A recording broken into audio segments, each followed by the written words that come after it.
Thank you, Antoinette. And thank you, Jim. Good morning.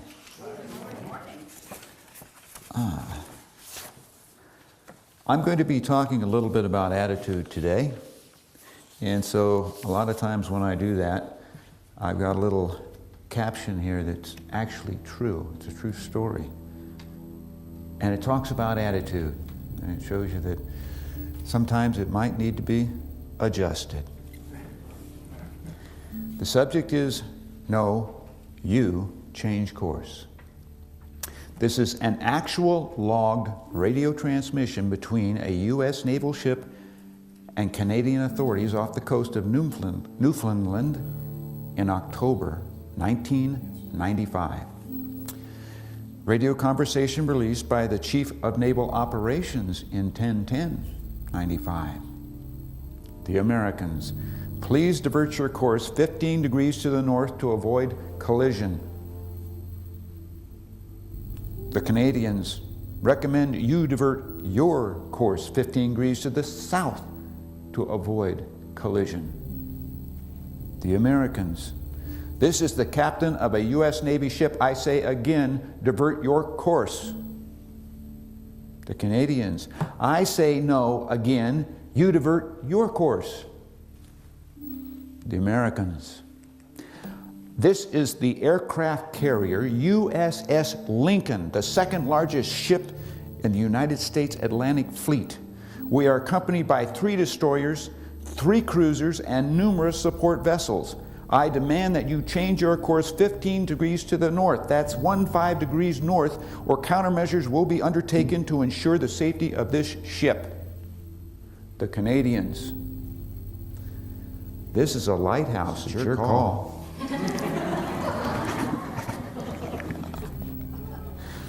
Oh boy, can you imagine the egg on that captain's face when he had to report back to what was going on? I mean, this... it's a scream. But he was so sure he was right. My attitude is, my word is the way it goes. I was at Reverend Jim's place last week, and hellfire and damnation came right to the door. How about that? Actually, it was a Jehovah's Witness. They had this pamphlet, and the pamphlet reads, "How can you survive the end of the world?" Okay, I looked at that, and I thought, wow. Another chapter in the Doomsday Saga is going on. It should really read, "How can you survive the end of the world as you knew it?" Because the information has come to light. It's the information era, and it's here. What's important for people to realize is that hellfire and damnation and the dogma that was there for such a long period of time ruled and stayed on top of it, 1, because of programming, but 2, because they could rule through the ignorance and the fear of individuals. When all of that was really established and put down hard, most people couldn't read or write, hadn't been 50 miles from their home. They were very much being led like sheep because they really wanted to connect to God and they didn't know how. So the powers that be were going to show them by keeping the thumb right on top of them. And that's the way it was done for the last 2,000 years anyway. It's been done a long time. But the interesting thing about it is, with the age of information coming, there's a completely different look at hellfire and damnation. With the information age, cell phones and internet, you can communicate anywhere in the world, 24 hours a day, 7 days a week, 365 days a year. You can take a class in China, buy some china in Brazil, and swap recipes with somebody in Africa right from your home, and do it all on the same day. Things have changed. They used to be able to stay on top of it and keep it right where it was because people didn't know any better. But not only with the information explosion that's taken place, but it's created a spiritual awakening as well, because people can see so much more than they did before. Their perspective has broadened so much, it's incredible. If you look today back at a lot of the dogmatic programs that they were trying to say, not only that they don't make sense, but at the same point in time, they actually look silly. I'm serious. Why don't we look at this?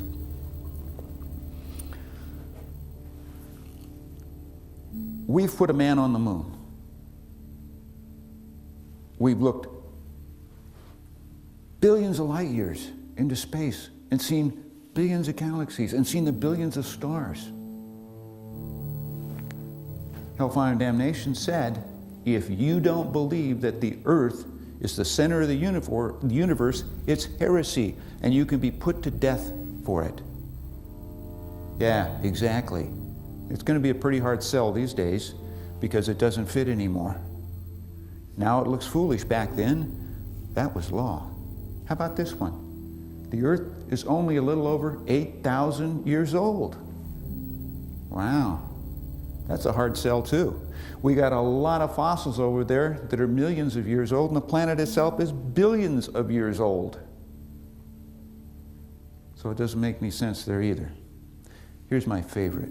I like this one. Adam and Eve. God was lonely, so he created Adam. Adam was lonely, so God created Lilith. Lilith had an attitude. She was strong-minded and was without a doubt the first women's libber because she was the first woman on the planet. Adam had trouble dealing with that, so he goes back, snivels to God. Suddenly, Lilith is pushed out of the way. In comes Eve, upgrade to a more user-friendly, and she's compliant, and so now Adam's happy. And to show Adam and Eve how much he loved them, God gave him the Garden of Eden. But, just to throw a little drama in there, he threw in a talking snake. I mean, everybody's got to have one of those, right? Eve's out cruising through the garden, runs into the snake. He puts a sales pitch on her. She buys into it, and mankind is cast out of the Garden of Eden forever, and Eve has to bear the rap for all mankind. Do you believe a woman's liber buying that today? You ain't pushing that off on me. I didn't do it. But the whole idea of looking at it at that point in time, they're still trying to sell it. I'm serious. But the point that I'm trying to make within that too is that there is a dwindling position around it. It's going down, down, less and less, each and almost every day. The programming that had got us to where we were at and being able to accept that is being overcome by our ability to interact and share with other people. But the programming was so important to get it there in the first place. I'm going to share with you a little story, something I went through here just in the last week myself. And if I hadn't seen it myself, I'd have probably still been sitting here shaking my head. But it happened. Reverend Judy over here went and took a class on kinesiology. During that class, some information came up and they were talking about programming.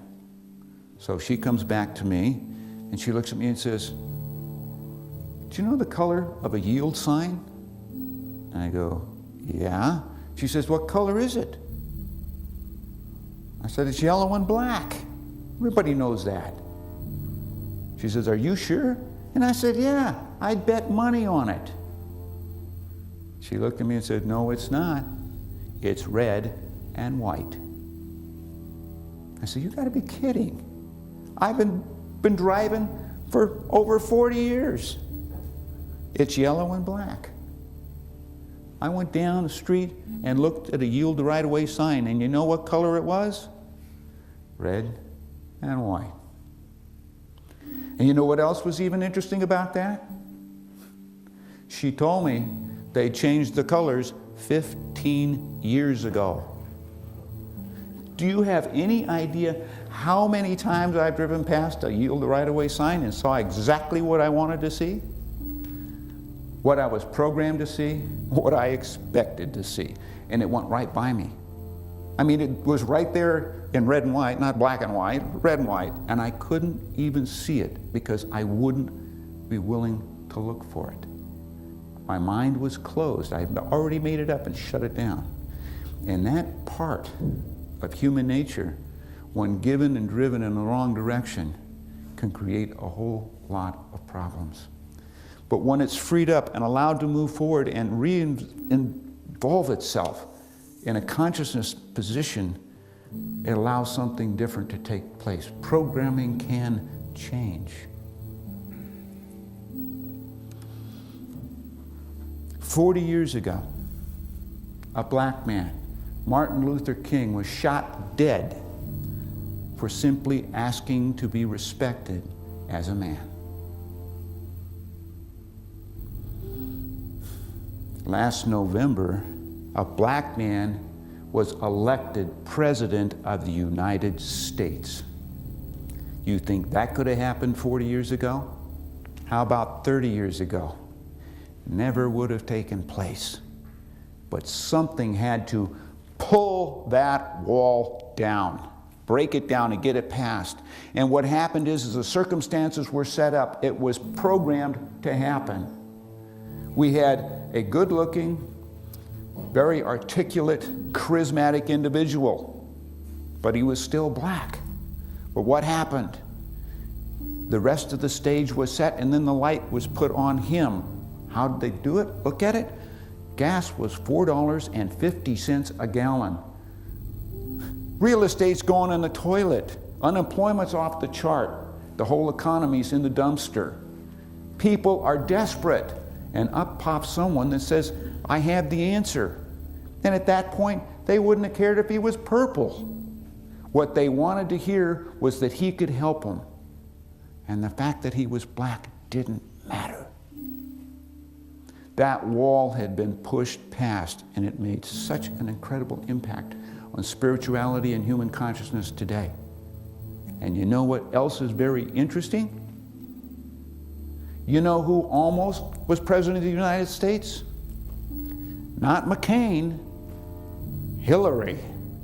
Hillary Clinton, because if she'd have got past Obama, she'd have blown the doors off McCain too, because she was talking about change. And those walls came down too.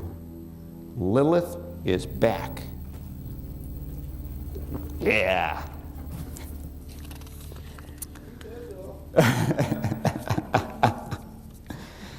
What I wanted to talk here about people and their ideas about hellfire and damnation, and how today that they're looking at it. It's always been sort of expressed and taught about access to the divine is from the spiritual dimensional energy from within. And today what we're really seeing and hearing and working with is the belief that not only spiritual dimensions exist, but they're a reality. And the people that are sitting here right today interact with it and work with it every day. Anyone and everyone on the planet can. The only difference between these and those are these are looking and seeking and trying to find an answer, solution, or access to it, and the others just don't want to see it. No, it's yellow and black, and I'm happy with that, even though red and white may be the truth. And the interesting thing is that if you ask a young person what color that sign was, he'll tell you it's red and white. You know what else? As this change is taking place, the holistic approach, body, mind, and spirit is coming out. And the young people don't have any trouble at all accepting it, especially when you look at things like the world is the center of the universe and Adam and Eve and the talking snake. Give me a break. It doesn't hold water anymore. It can't. The whole idea is what they're doing is they're learning to see for themselves. The programming is coming down. It's gone.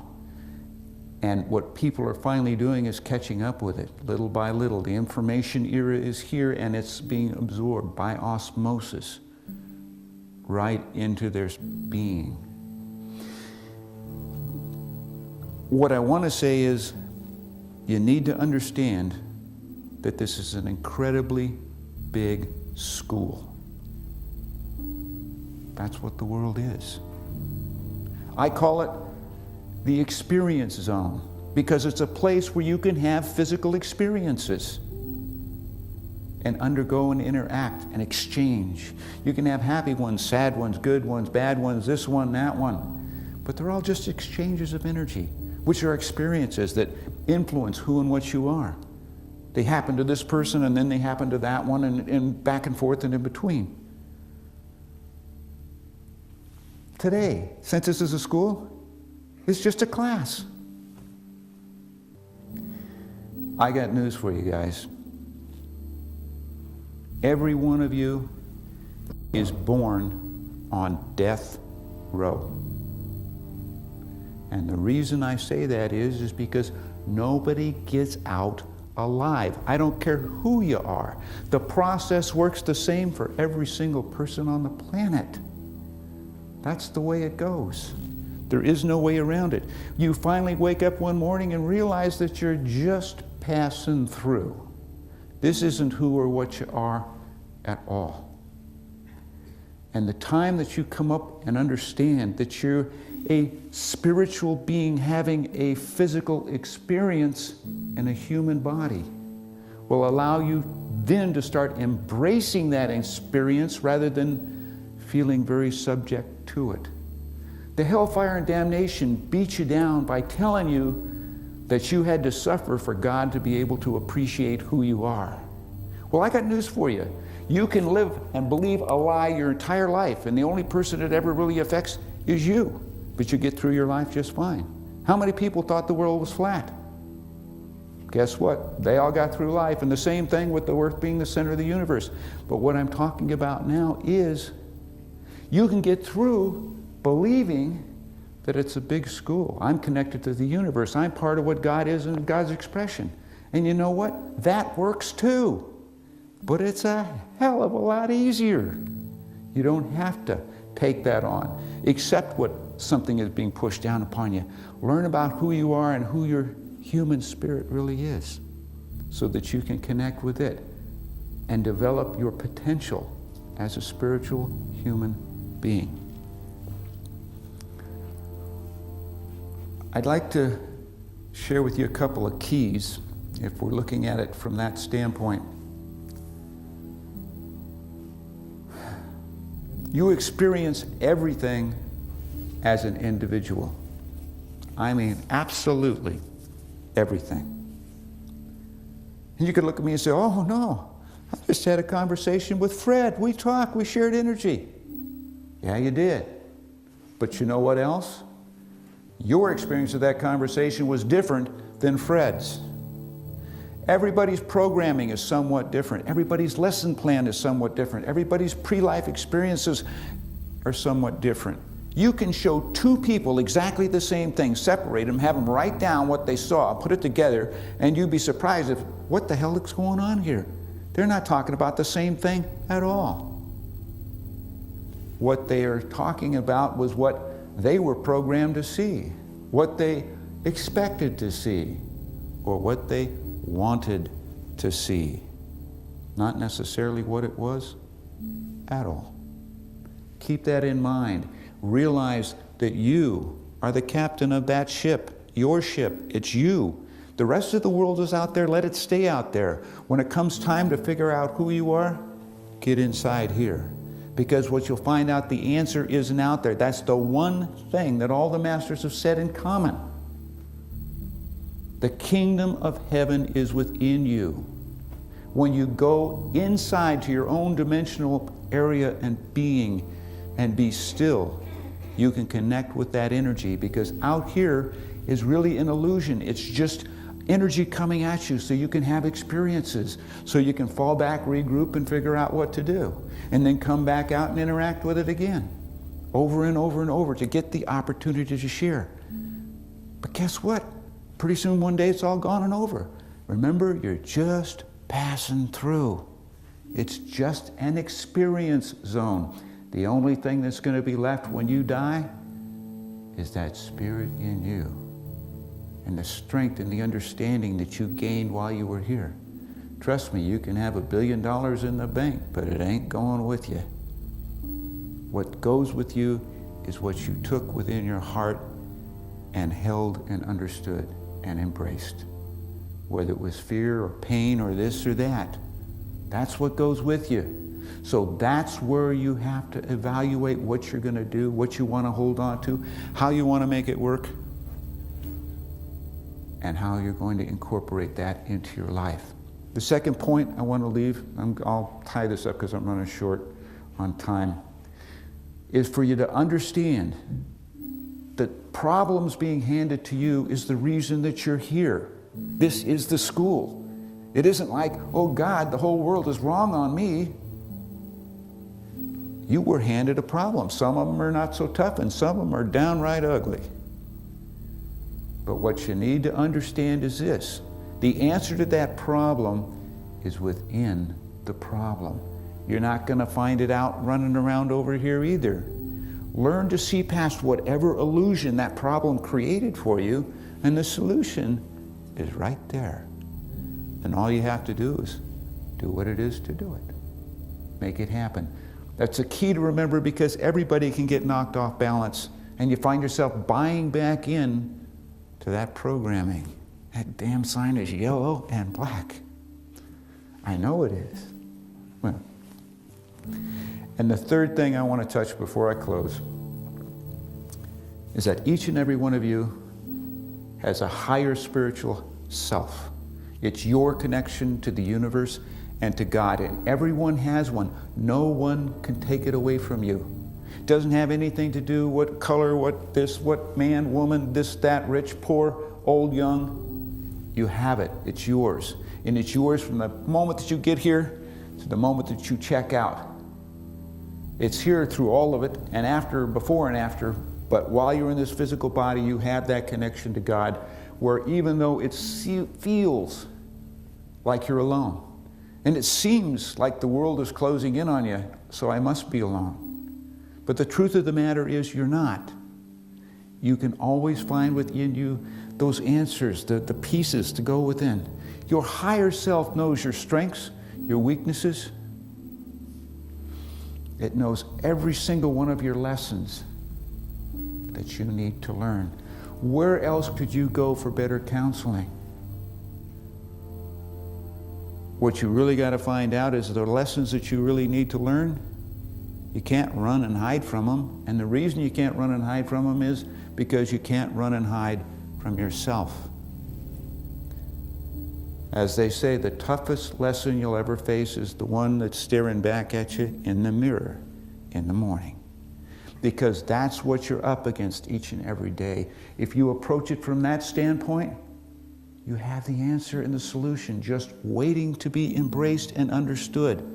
If you take it and try and push it in other directions, you can fight, you can push, you can pull, but you're going to surrender. You don't have any choice, or you're just going to run out of gas and come back another time and try it again. But the answer is you need to learn to embrace that. Where else do you go than your higher self when you're really facing that dark night of the soul? Or you need to know the absolute right answer.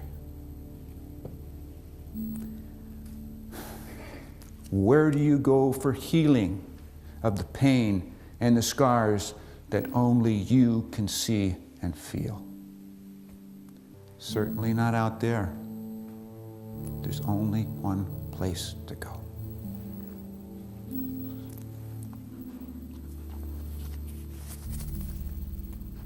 I can't say this enough times, so I'll keep saying it over and over. The Neanderthal of the 21st century is the mind that refuses to see past the illusion of the physical world. And I'll close and leave you with this. You can claim to be anything you want, but your religion is what you do once the sermon is over.